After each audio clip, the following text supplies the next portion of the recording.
மாலையபட்சத்துக்கு எப்படி அந்த இது புழுங்கல் அரிசி இல்லாத பச்சை அரிசியில் எப்படி இட்லி தோசை வார்க்கிறதுன்னு சொல்லி அதை காட்ட போகிறேன். இது வந்து அரிசியை வந்து இந்த மாதிரி வறுக்கணும். வறுத்தா தான் இட்லி தோசை எல்லாம் சாஃப்டாக இருக்கும். இல்லைனாக்கா சாஃப்டாக இருக்காது. பாருங்க இப்போது அந்த பூரா வெள்ளையாக பொரிஞ்சுட்டு இந்த மாதிரி வறுக்கணும். வறுத்துட்டு இதை ஊற போட்டு களைஞ்சி எடுத்து வச்சிடணும். அதுக்கப்புறம் உளுத்தம் பருப்பு வந்து இப்போ 2 ஏனம் போட்டேன்னாக்கா அரிசி அதுக்கு ஒரு உளுத்தம் பருப்பு போடணும். உளுத்தம் பருப்பு போட்டுட்டு அந்த உளுத்தம் பருப்பை ஒரே ஒரு தரம் 2 தரம் அப்படி லேசாக களைஞ்சிட்டு பாக்கி நிறைய தண்ணை ஊற்றி வச்சு விடணும். இது வந்து சுக்காக ஊறி போயிடும். அந்த அரிசி வந்து சுக்காக ஊறி போயிடும். ஏன்னாக்கா இது வந்து இந்த இது கோழி அது வந்து இது வந்து வறுத்த இந்த அரிசியை வந்து ஒரு 2 மணி நேரம் ஊற வச்சுன்னா போதும். அதுக்கு இது கூடயே அந்த பருப்பையும் தனியாக ஊற போட்டுவிட்டு அந்த பருப்பில் நிறையா ஜலத்து ஊற்றி வைங்க. இது ஊற பார்த்து இந்த அரிசி ஊற பார்த்துன்னு இந்த தண்ணை ஃபுல்லாக களைஞ்சோணும். பூரா ஊற்றி ஒன்று தூரம். அதுக்கப்புறம் அந்த இது அரைக்கரைச்ச வெறும் அரிசியை போட்டுவிட்டு மிக்சியில் ஒரு சித்து அரைச்சிவிட்டு அந்த உளுத்தம் பருப்பை ஒரு கை அள்ளி போட்டு இது கூட அரைக்கணும். ஏன்னாக்கா அது வந்து அந்த உளுத்தம் பருப்பு தண்ணி தான் ஊற்றணும். இந்த அரிசி தண்ணை ஊற்றக்கூடாது. அரிசி தண்ணை ஊற்றினாக்கா அது வந்து கல்லாட்டம் ஆகிடும். இட்லி கல்லாட்டம் ஆகிடும். தோசையும் பெருமனாகிடும். அதனால் அந்த உளுத்தம் பருப்பு தண்ணியை கொஞ்சம் கொஞ்சமாக ஊற்றி அதை அரைக்கணும்.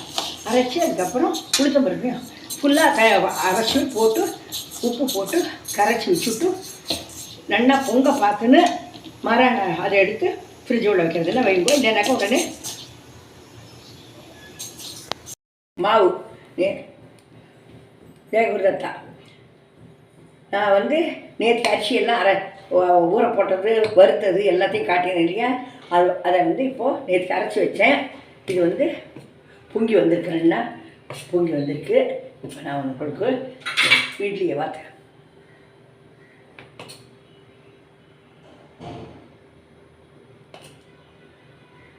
இட்லியை ஊற்றி இது வந்து பச்சை அரிசின்றதுனால இட்லி நல்லா தான் இருக்கும். பட் கொஞ்சம் உளுத்த பருப்பு தான் ஜாஸ்தி போனால் பரவாயில்ல. அதனால ஒன்றும் இது இல்லை.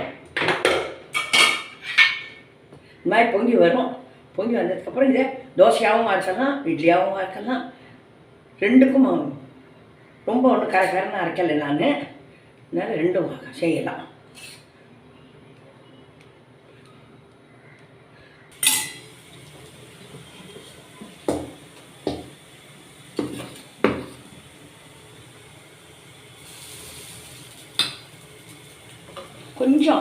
கொஞ்சம் ஜலம் ஊற்றிக்கணும். கொஞ்சம் ஜலம் ஊற்றிட்டு இதை வந்து கொஞ்சம் கரைச்சி நான் கரைச்சி முதல்ல எப்படி வேணாலும் உங்களுக்கு எப்படி வேணுமோ வந்து கரைக்கரன்னு ஒன்றுனா கரைக்கரன்னு வச்சுக்கலாம். இல்லைன்னாக்கா சாஃப்டாக வச்சுக்கணுன்னாலும் சாஃப்டாக வச்சுக்கலாம்.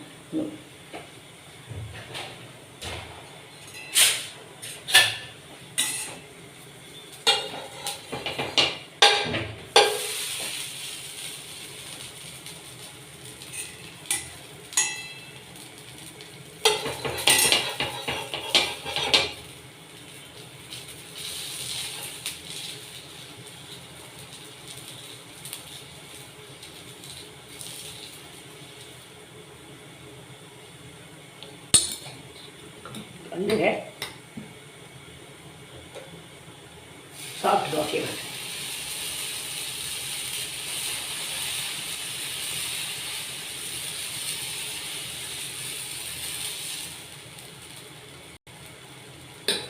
இது வந்து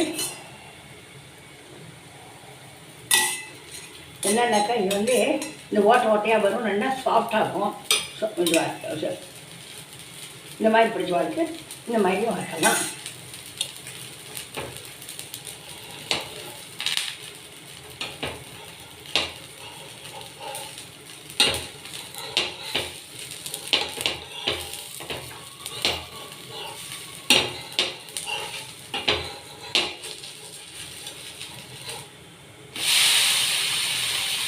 கொஞ்சம் அடுப்பை சின்னதாக வச்சுருந்தீங்கன்னாக்கா இவ்வளோ கூட செவராது, வெப்பாக இருக்கும்.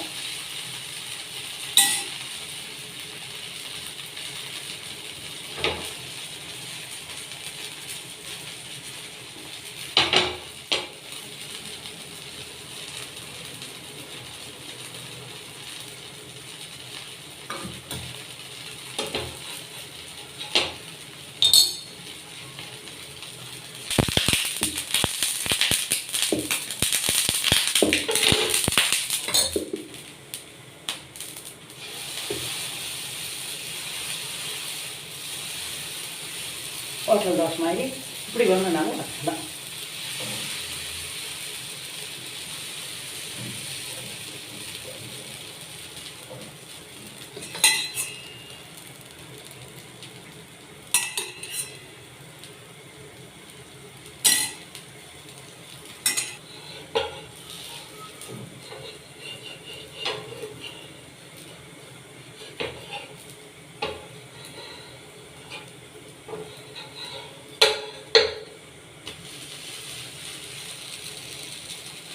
ஒரு அடுப்பு நிதானம் வச்சுருந்தீங்கன்னாக்கா செவராத வரும், நல்லா வரும்.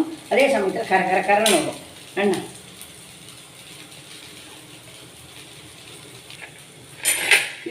இது சாப்பிட்டா தோசை. இது கொஞ்சம் கரன்னு இருக்கும். இது வேணுன்ற வாழ்க்கை இப்படி வார்த்துக்கலாம், இது வேணுன்ற வாழ்க்கை இப்படி வார்த்துக்கலாம். பட் இந்த மாவு எல்லாத்துக்கும் சரியாகும். இந்த மாதிரி அரைச்சல்னாக்கா எல்லாத்துக்கும் எல்லாம் பண்ணலாம்.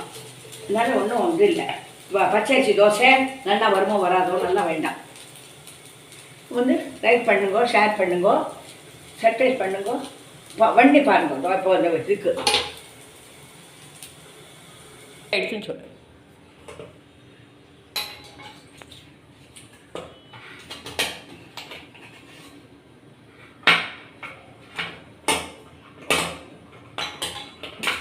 இதை இந்த இட்லியை கொஞ்சம் பின்னால் ஜலத்தை ஊற்றி அதை இது பண்ணிவிட்டு அதுக்கப்புறம் எடுத்தேன்னாக்கா சுருக்காக எண்ணெய் வரும், சாஃப்டாக இருக்கும். இந்த மாதிரி சாஃப்டாக இருக்கும். ஏன் நீங்கள் அப்படியே வச்சு ஆற வச்சு எடுத்தேன்னாக்கா அது அவ்வளோ இதாக இருக்காது, உடஞ்சி போயிடும் முடியும். இதை கொஞ்சம் பின்னால் மேலே ஊற்றக்கூடாது, ஜலம் பின்னால் ஊற்றணும்.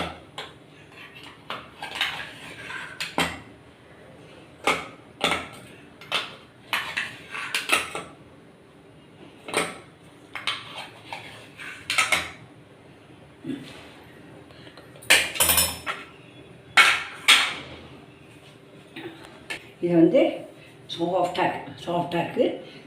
இது ரொம்ப நல்லா இருக்கும். இது பச்சரிசின்றதுனால ஒன்றும் ப்ராப்ளமே இல்லை. சூடு இருக்குது.